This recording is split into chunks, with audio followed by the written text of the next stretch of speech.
አንድ ቻይናዊ ታዳጊ ገና በኒውዮርክ የኮንክሪት ጫካ ውስጥ እግሩን እንዳስቀመጠ የአሜሪካ ህልም በምትባለው ከተማ በአካባቢው የካራቴ ወረበላ ቡድኖች መናቅና መደብደብ ይደርስበታል።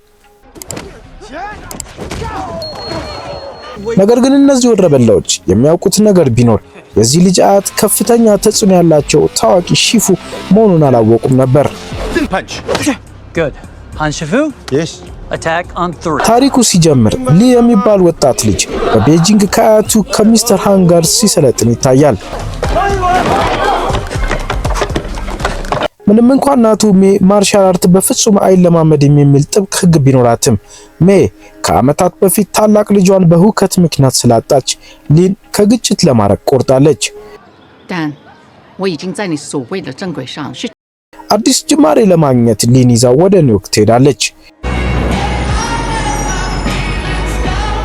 በቻይና ታውን ውስጥ ባለ ጠባብ አፓርታማ ውስጥ መኖር ይጀምራሉ። በመጀመሪያው ምሽት ላይ ሊ ፒዛ ለመግዛት ወጥቶ ሚያ የምትባል ሴት ልጅ አገኘ። እሷም በአባቷ በቪክቶር ፒዛ ቤት ውስጥ ትሰራለች። በመካከላቸው ወዲያውኑ የጓደኝነት ስሜት ቢፈጠርም ችግርም አብሮ ተከሰተ። ሊ በኦሾ በሚመራ የካራቴ ትምህርት ቤት በሚሰለጥኑት ጠበኛ ተማሪዎችን ተመለከተ። ሚያ ለሊ አስጠነቀቀችው። ከዚያ ጅም እንዲርቅ ነገረችው። ምክንያቱም ሊ መፋለም ስለማይችል ሳይሆን የጂሙ ባለቤት ኦሻ ሰፈርተኛውን እንደ ማፊያ የሚያስጨንቅ ጨካኝ ሰው ስለሆነ ነው። የሚያ አባት ቪክቶር የቀድሞ የቦክስ ሻምፒዮን ሲሆን የኦሾ ብዙ ዳለበት። ሁኔታውን ይበልጥ የሚያባብሰው ደግሞ ኮነር የማያ የቀድሞ ጓደኛ መሆኑ ነው። በዚህ ከቤጂንግ በመጣው አዲስ ልጅ ደስተኛም አልሆነም። ኮነር ሊን እና ማያን በባቡር ውስጥ አብሮ ሲያያቸው የሊን ችሎታ ለመፈተን ወሰነ። ያ በፊልም የምናየው ኩንግፉን ታውቃለህ እያላሾፈበት ትዕግስቱን ለመጠበቅ ቢሞክርም ኮነር በድንገት መታውና አይኑን አሳበጠው።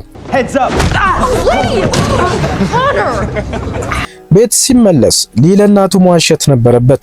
ነገር ግን ቪክቶር ሊን ቁስሉን በሻይ ከረጢት እንዲደብቅ ቢመክረውም አልተሳካለትም። በሚቀጥለው ቀን በትምህርት ቤት ኮነር ሊን ሊደባደበው ጋበዘው። ሊ ታላቅ ወንድሙ ሊያደርግ ያየውን የድራጎን ዝላይ የተባለውን ዘዴ ለመጠቀም ቢሞክርም ሳይሳካለት ቀርቶ በሰው ፊት ተዋረደ። ኮነር ድጋሚ መቅጠም ከፈለገ የአምስቱ ዲስትሪክቶች ዋንጫ በሚባል አደገኛ ውድድር ላይ መሳተፍ እንዳለበት ነገረው። የኦሻ ወረበላዎች ቪክቶርን በፒዛ ቤት ሁኔታው ተባባሰ። ሊ ጣልቃ ገብቶ በኩንግፉ ችሎታው አባረራቸው። ነገር ግን ቪክቶር ክፉኛ ቆሰለ። በሊ የካራቴ ችሎታ የተገረመው ቪክቶር እንዲያሰለጥኑ ይጠይቀዋል። ሊ የአያቱን የሃን ፎቶ እንደመነሳሻ በመጠቀም ቪክቶርን በሚስጥር ማሰልጠን ጀመረ። ነገር ግን ሊ አንድ ነገር እንደጎደለው ተስማሙ። ቦክሰኛን እንዴት እንደሚመታ እያስተማረው ቢሆንም እሱ ግን የካራቴ ውድድር እንዴት እንደሚያሸንፍ አልተማረም ነበር። በዚህ ማና እንዳልተጠበቀ እንግዳ መጣ። የሊ አያት ማስተር ሃን በድንገት ኒውዮርክ ደረሱ። ሊ ከሰው ጋር በመፋለሙ ደስተኛ ባይሆንም ሊ በመሸነፉ ግን ይበልጥ ተበሳጩ። ሃን አንድን የካራቴ ማስተር ለማሸነፍ ካራቴ መረዳት እንደሚያስፈልግ ተገነዘቡ። ስለዚህ እሱም በአካባቢው በሚደረገው የካራቴ ፊልሚያ ላይ እንደሚወዳደር ነገሩት። ሃን የድሮ ጓደኛቸውን ዳንኤል ላሩሶን አገኙት። ዳንኤል በሌላ ውድድር ውስጥ ለመግባት ቢያቅማማም የሊን ዲሲፕሊንና ኦሻን በአካባቢው ላይ የፈጠረውን ስጋት ሲመለከት ለመርዳት ተስማማ። የስልጠናው ሂደት በከፍተኛ ፍጥነት ቀጠለ። ሃን ለሊን የኩንግፉን ውስጣዊ ጥንካሬ ሲያስተምሩት፣ ዳንኤል ደግሞ የዋክሶንና ዋክሶፍ የኤም ሚያጊዶ ካራቴ መሰረታዊ ነገሮችን አስተማሩት። በቤተ መጻሕፍት የአትክልት ስፍራዎች ውስጥ እንቅስቃሴዎችን ሲለማመድና የተቃዋሚውን ጥቃት እንዴት ወደ እሱ መመለስ እንደሚችል ሲማር እናያለን። በሌላ በኩል ኮነር እንደ ማሽን እየሰለጠነ ነው። ኦሻ መጀመሪያ ምታ፣ በኃይል ምታ፣ ምህረት አታድርግ በሚል መመሪያ እያሰለጠኑ ነው። እነሱ ለነጥብ ሳይሆን ተቃዋሚውን እስከ መጨረሻው ለማጥፋት ነው የሚያሰለጥኑት። የአምስቱ ዲስትሪክቶች ዋንጫ በኒውዮርክ ሰማይ ጠቀስ ህንፃዎች ስር ባለ አደገኛ ቦታ ላይ ተጀመረ። አካባቢው በጭንቀትና በጉጉት ተሞልቷል። የሊ የመጀመሪያዎቹ ግጥሚያዎች በሚገርሙ እርግጫዎችና ጥንቃቄ በተሞላበት መካከል የታጀቡ ነበሩ። እሱ ያንን የኩንጉፉ ቅልጥፍና ከዳንኤል የካራቴ መልሶ ማጥቃት ጋር ተቀላቅሎ እየተጠቀመ ነው። ቀጭኑ ልጅ ብለው የናቁት ተቃዋሚዎች በሙሉ እያሸነፈ ወደ ላይ ወጣ። በሌላ በኩል ኮነር እንደ ጎርፍ ሁሉንም እያጥለቀለቀ መጣ። ሆን ብሎ ሰዎችን እያቆሰለና ተቃዋሚዎችን እያሰቃየ ለፍጻሜ ደረሰ። ውጥረቱ ከፍተኛ ደረጃ ላይ ደረሰ። አሁን ያገገመው ቪክቶር ከሊናት ከሜ ጋር ሆኖ ከዳር ሆኖ ይመለከታል። ሜ በመጨረሻ ሊ የሚዋጋው ለዝና ሳይሆን አዲሱን ቤተሰብ ለመጠበቅና የሟች ወንድሙን ክብር ለመመለስ መሆኑን ተረዳች። አሁን ለፍጻሜው ደርሰናል። ፀሐይ በኒውዮርክ ላይ እየጠለቀች ነው። የህንፃው ጣሪያ በሰዎች ተሞልቷል። ግጥሚያው በሊና በኮነር መካከል ነው። ዳንኤል እና ሃን በሊ በኩል ቆመው ከሁለት የተለየ ዓለም የመጡ ሁለት ማስተሮች አንዱን ተማሪ ለመምራት ተባብረዋል። ሊ ኮነርን ተመልክተው ኮነር በባቡር ውስጥ እንዳደረገው አሁንም ሊን በቀላሉ የሚደቅሰው መስሎት በራስ መተማመን ፈገግ ይላል። ውድድሩ እንደተጀመረ ኮነር በንዴትና በኃይል ወደፊት በመግፋት ሊን ማጥቃት ጀመረ። ኮነር በሰለጠነበት የኖ ሜርሲ ወይም ምህረት የለሽ ዘዴ በመታገስ ፈጣንና ጠንካራ ሆነ።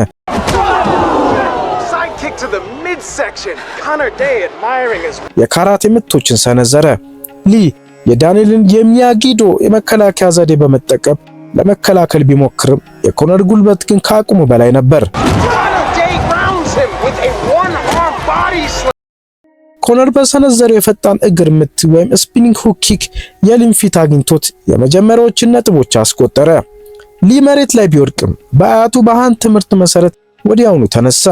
ሊ ስልቱን ቀየረ። አሁን ደግሞ የአያቱን የኩንጉፉ ቅልጥፍና መጠቀም ጀመረ። ኮነር በኃይል ሲመጣ ሊ እንደ ውሃ በመለጠጥ ጥቃቱን አሳለፈው። ኮነር በድጋሚ በቦክስ ሊመታው ሲሞክር ሊ የስቲኪ ሃንድስ ዘዴ በመጠቀም የኮነርን እጅ ጠምዝዞ በመያዝ በራሱ ጉልበት እንዲደናቀፍ አደረገው። ሊ ተከታታይ ፈጣን ምቶችን በመሰንዘር ነጥቡን 7-7 አደረሰው። አሁን ውጥረቱ ከፍተኛ ደረጃ ላይ ደረሰ። ቀጣዩን ነጥብ የሚያስቆጥር ሻምፒዮን ይሆናል። ኮነር ሊን ለአንዴና ለመጨረሻ ጊዜ ለማጥፋት በኃይል እየበረረ መጣ። ሊ ግን በዚህ ሰዓት የሰለጠነበትን ልዩ ዘዴ ተጠቀመ። ኮነር ወደሱ ሲጠጋ ሊ ወደ መሬት ዝቅ ብሎ በመንሸራተት የኮነር እግር ጠለፈው። ኮነር በአየር ላይ ያለ ሚዛኑን ሲያጣ ሊ በከፍተኛ ፍጥነት ተወርውሮ በመነሳት በደረቱ ላይ ጠንካራ ምት አሳረፈበት። ኮነር በጀርባው ተዘርሮ መነሳት አቃተው። ዳኛው እስከ 10 ቆጥሮ ሲጨርስ ሊ የአምስቱ ዲስትሪክቶች አዲስ ሻምፒዮን መሆኑ ታወጀ። ኮነር በሽንፈቱ ተበሳይቶ ሊ ጀርባውን ሲሰጠው በድጋሚ ለማጥቃት ቢሞክርም ሊ በሰከንድ ውስጥ ወደ ኋላ ዞሮ ኮነር መሬት ላይ ዘረረው። ሊ የመጨረሻውን የጥፋት ምት ሊሰነዝር ሲል ግን አያቱ ሃን በቃ በሚል እይታ አስቆሙት። ሊ በሰላም እጁን ዘርግቶ ኮነርን ከመሬት አነሳው። ይህም እውነተኛው ማርሻል አርት ጥልን ማሸነፍ ሳይሆን ራስን መቆጣጠር መሆኑን አሳየ። ሊ የውድድሩን ሽልማት $50,000 በማሸነፍ ለቪክቶር ዕዳውን ከፈለለት። ሚያና አባቷ ከኦሻ ማስፈራሪያ ነፃ ወጡ።